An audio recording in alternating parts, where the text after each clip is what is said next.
Salut tout le monde! Aujourd'hui, nous allons répéter la cuisine de rue de différents pays. Commençons par la Thaïlande. Là-bas, la préparation des crêpes a atteint un niveau complètement différent. Les Thaïlandais en ont fait un spectacle. Vous indiquez l'image qui vous plaît le plus et ils la dessinent pour vous à l'aide d'une pâte. Ensuite, ils décorent joliment la crêpe. Retournez la pâte et enduisez-la généreusement de beurre. Ils font de très belles crêpes. Et elles sont servies avec de la confiture de baies. Je me demande quel genre de tentative je pourrais faire pour dessiner au moins quelque chose de semblable. Allez, on va découvrir ça maintenant. Il faut donc des œufs. On les casse dans un bol. Il en faut 4.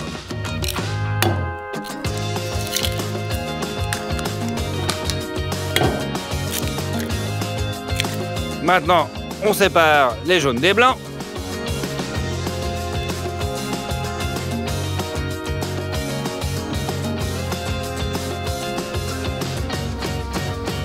On rajoute 2 cuillères à soupe de sucre. Et on les bat avec un mixeur.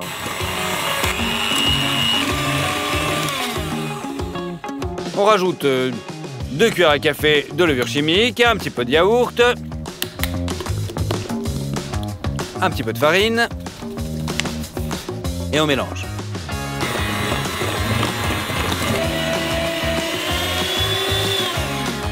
Bon, avec les jaunes d'œufs, c'est fini. Maintenant, on va rajouter un petit peu de sucre. Allez, on fouette le tout jusqu'à ce que l'on obtienne une mousse onctueuse. Allez, on la transfère dans notre pâte principale.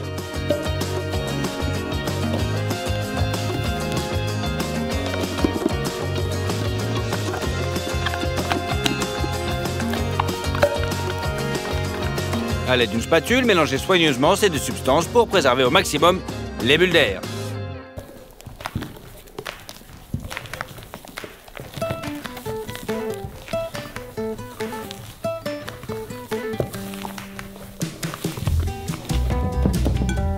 La pâte est prête. Mais ici, nous avons besoin d'autre chose. Nous installons et on les remplit dans nos petits réservoirs.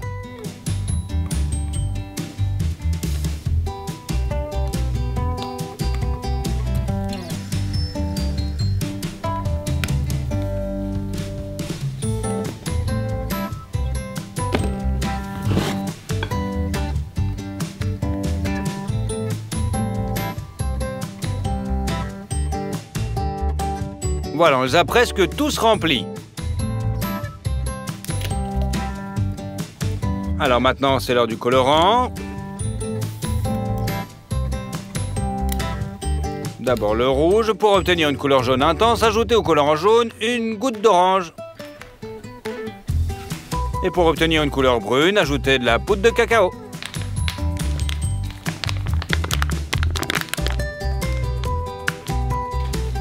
À l'aide de ça, on mélange le tout.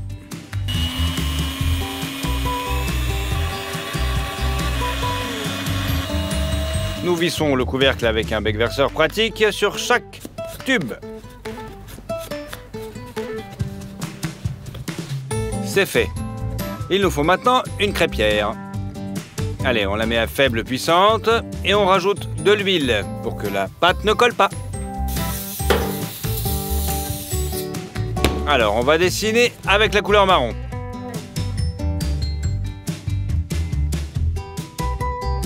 Je vais faire le petit mignon. Bon, je vous dis tout de suite que ce n'est pas aussi facile que ça en a l'air. Le premier mignon n'est pas du tout réussi. Allez, on le dégage. Alors, deuxième tentative. Ouais, ça aussi, c'est foiré. Troisième tentative. C'est mieux, mais toujours pas. Allez, quatrième.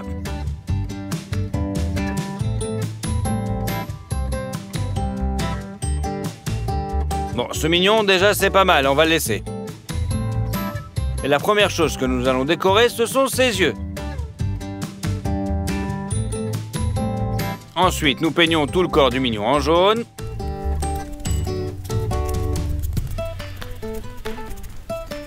Du bleu. Les jambes brunes, la bouche est rouge. Et dans un cercle, nous ferons un contour avec notre pâte standard. J'ai aussi décidé de faire une autre couche de pâte sur le mignon pour que la crêpe soit aussi luxuriante que possible. Nous attendons que la pâte prenne bien et on la retourne. Bon, c'est pas si mal. Maintenant, il faut bien arroser la crêpe chaude avec du beurre.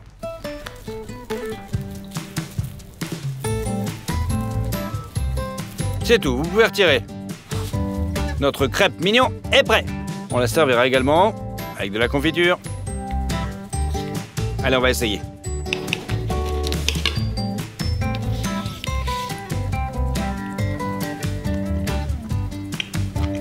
Ouais, ça peut aller. En gros, c'est comme une crêpe classique. Elle est tout aussi luxuriante et poreuse. Allez, l'aspect de la crêpe rend sa dégustation beaucoup plus amusante quand même. Le rouleau de pizza est préparé et servi dans les rues de Corée. Pour ce faire, le triangle de nori est trempé dans la pâte et frit. Sous forme d'accompagnement, on ajoute un rouleau de maki, une couche de riz, du caviar de Massago, du thon, du saumon, un peu de concombre et des fèves. Commençons par le nori. Nous devons découper un triangle qui ressemble à une part de pizza. Ensuite, on fait chauffer de l'huile. On casse un œuf dans une assiette plate. On ajoute du yaourt, de la levure chimique, du sel, de la farine. Et on pétrit le tout. La pâte est prête. On trempe le triangle de nori d'un côté. Et on le fait frire. La pâte est frite, la base de la pizza est prête. Maintenant, il faut faire cuire le bon riz. Nous mesurons exactement 250 grammes sur la balance. La première chose à faire est de bien le rincer.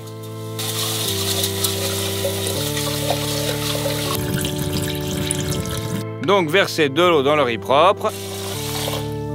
275 ml. Mettez-le sur le feu et faites-le cuire à cuissance maximale. Dès que l'eau bout, remet le feu et laissez cuire encore 15 minutes. Il n'y a plus qu'à couvrir la casserole avec une serviette pour qu'elle absorbe le reste. Pendant ce temps, nous allons préparer une vinaigrette pour le riz. La base est le vinaigre de riz. Ici, une cuillère et demie à soupe de sucre et une demi-cuillère à café de sel. Il faut les dissoudre dans du vinaigre. Et on verse sur le riz. Il n'y a plus qu'à mélanger.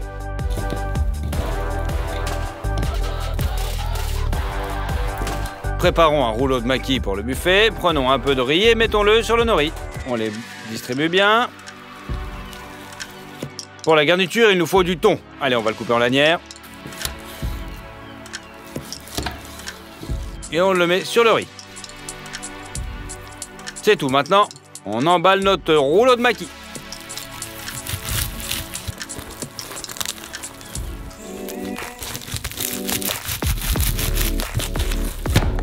Et on l'étale sur la base de la pizza. On peut aussi utiliser du riz. Mettez un morceau dans une assiette. L'étape suivante est le caviar de Massago. On l'ouvre.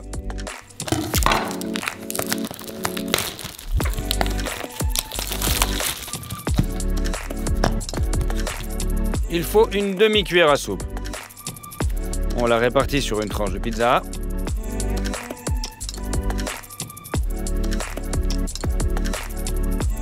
Maintenant, il faut couper le thon en cubes.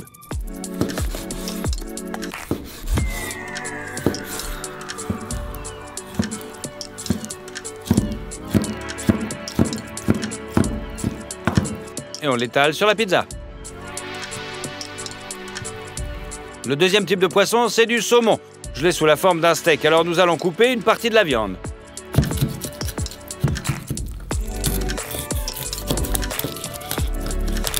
Et nous la nettoyons jusqu'à ce qu'il devienne un filet.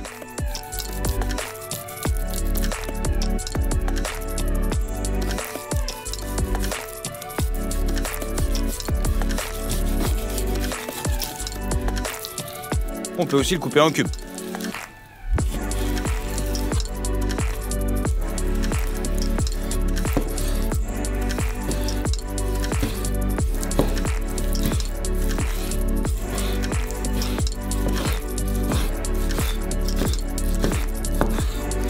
On dispose le tout.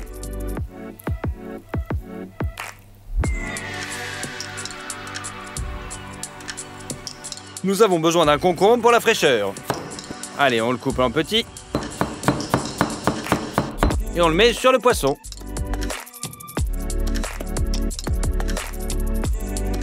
Et maintenant, il nous faut des haricots. Leur goût se ressemble beaucoup à celle des petits pois. On ouvre.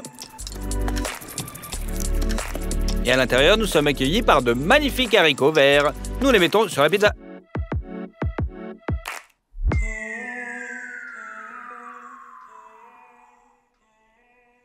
Et enfin, nous versons la sauce teriyaki. Alors, on va essayer. Et encore une fois, c'est super bon ce que j'ai fait. La meilleure solution est donc de prendre ces produits et de les rouler dans un rouleau standard. Bon, c'est le genre de bouffe de rue le plus populaire en Chine. Les tortillas sont cuites à l'aide de pierre chaude. On y dépose la pâte et par-dessus, une autre portion de pierre chaude. Il s'avère donc un tel pain plat comme ça est originaire du Shaanxi. Une fois sur Internet, j'ai également découvert que c'est d'un aliment très courant dans les prisons chinoises. Allez, on va le refaire. La pâte est très simple, de la farine. Dans lequel on casse un œuf. De l'eau chaude, de la levure sèche, du bicarbonate de soude et du sel. Pour ce qui est d'inhabituel, il faut des graines de fenouil. Il faut d'abord les broyer dans un mortier pour qu'elles dégagent leur saveur. C'est prêt. On l'ajoute à la pâte et aussi nous rajoutons pas mal de graines de sésame. C'est bon, allez maintenant on pétrit la pâte. Elle s'est avérée assez dense. Allez, maintenant, on va faire avec nos petits cailloux. J'ai acheté des pierres de mer, bien qu'elles soient de couleur blanche. Il faut d'abord les verser dans l'évier. Il faut les laver soigneusement en ajoutant, bien sûr, du savon. Il faut bien les frotter l'une contre l'autre.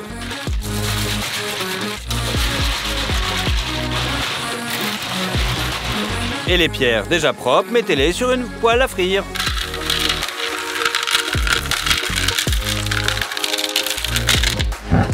Et sur le feu. On allume tout ça.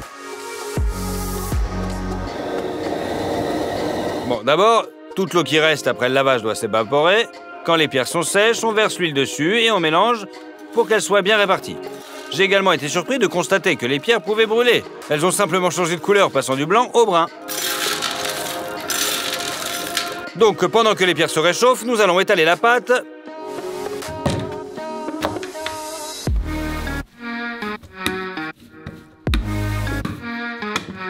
C'est prêt. Il faut maintenant mettre la moitié des pierres chaudes dans la poêle.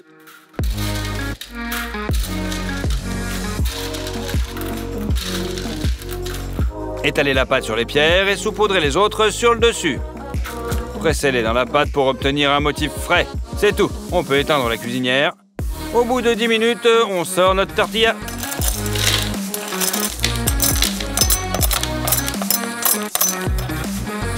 C'est fait. Le gâteau Shaanxi est prêt. Allez, on va le goûter.